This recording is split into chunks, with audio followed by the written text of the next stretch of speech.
Theodore welcomes you. Well, hello there. I see you're finding your feet and making first steps into the world. Well done. Well, no worries. Come back when you have the bones.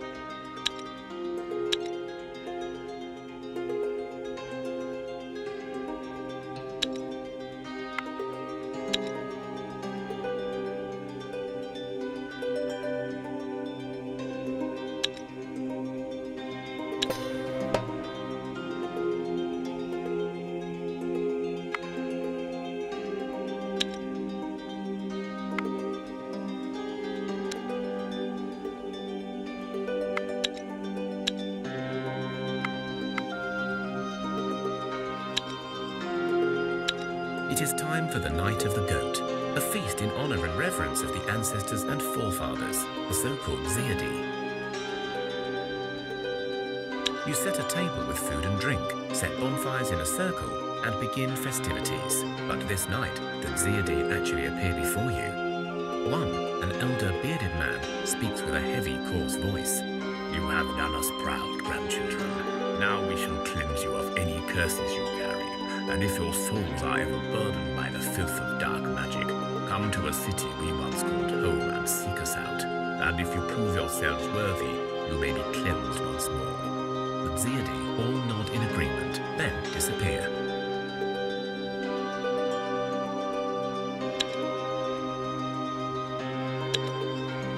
A figure of a beautiful woman adorned in flowers and leaves appears before you as a daydream. A sweet smell of spring flowers and young lambs follows her, and everywhere she steps, the grass grows greener. And yet, as her foot lifts again, anything that lived withers. Her eyes are filled with sorrow. I seek not to do you harm, human child.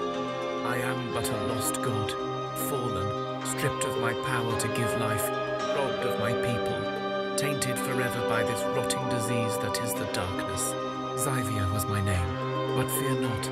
My curse is my own, and whatever vile force set it upon me, it cannot command me to do harm to another. I was once what you may call a god, but am no more. For what is a god if not a creature who serves its children? But I have none. I betrayed the light, and now I must serve penance. But now, let us speak of your wounds, children. I took pity on some children of the night and told them of a way to keep the sun away. I didn't know it would last this long. I didn't know it would hurt this much. I will not speak of it anymore. The burden is mine. It is your injuries I wish to discuss, else I must leave now.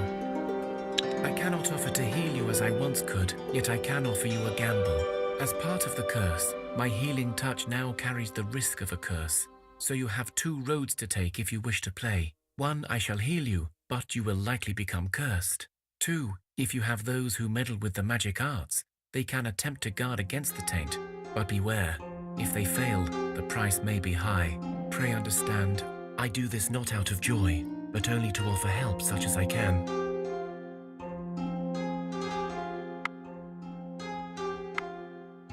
The woman places her hands upon your shoulders, and the sweet spring smell of breezy air and freshly cut grass overwhelms you. Your wounds are much better now. The woman takes a few steps back. She starts walking. Her features become unclear to you. Wait, what woman? Perhaps it was just a daydream.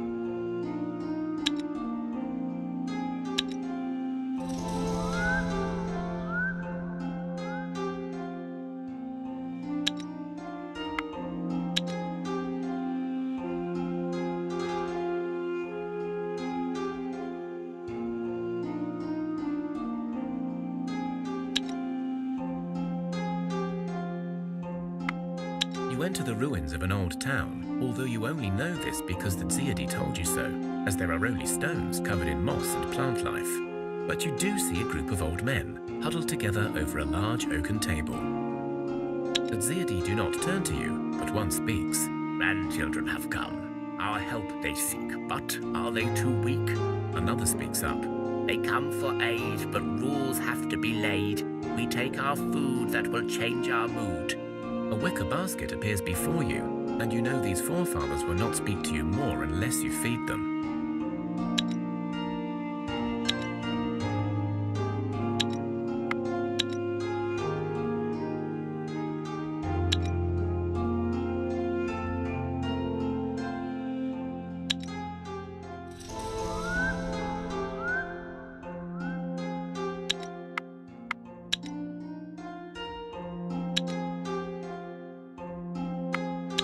Theodore welcomes you.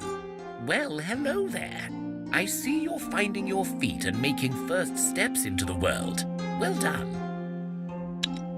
Wonderful. Well done. And keep your resources. They may come in handy on a rainy day, you know. As you saw, you got both experience points and research points, on top of any material rewards. All of these will help you grow stronger. So, you've discovered that some events will let you solve a situation through more than combat.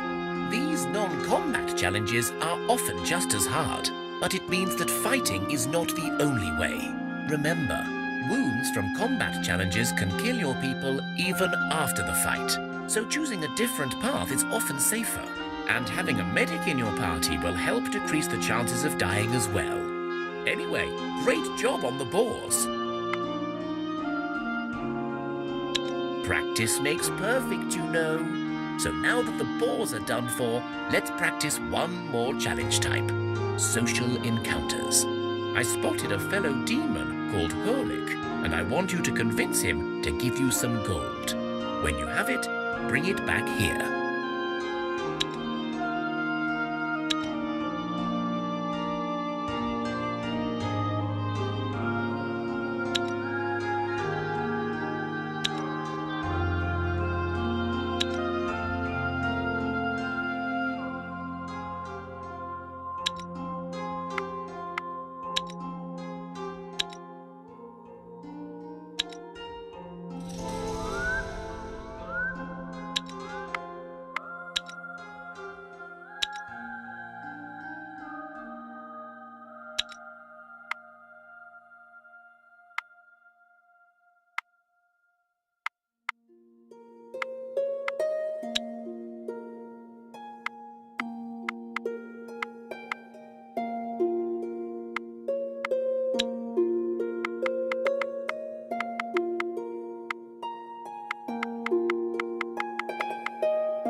You find the Hurlik Theodore spoke of.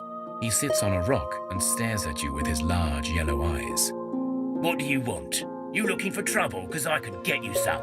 He clenches his tiny fists at you.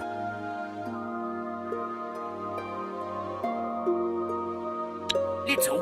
Who are you calling little, you overgrown pile of softy fish bags, you?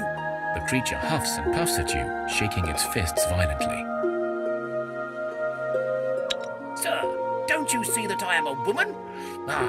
But a compliment, you say? Well, I suppose being little is way better than being big. So you're kind of clever to call each other little, even though you're clearly vertically challenged. So, what's your business here?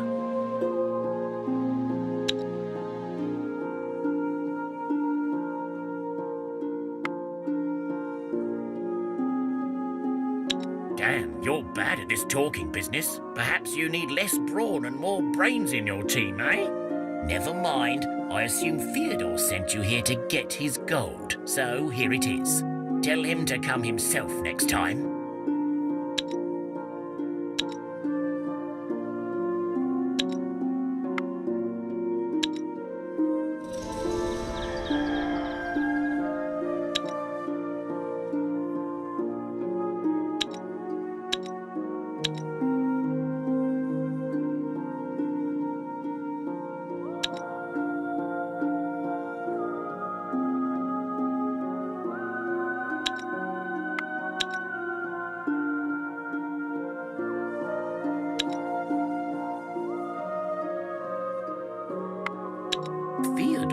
welcomes you. Well, oh, good, you got the gold.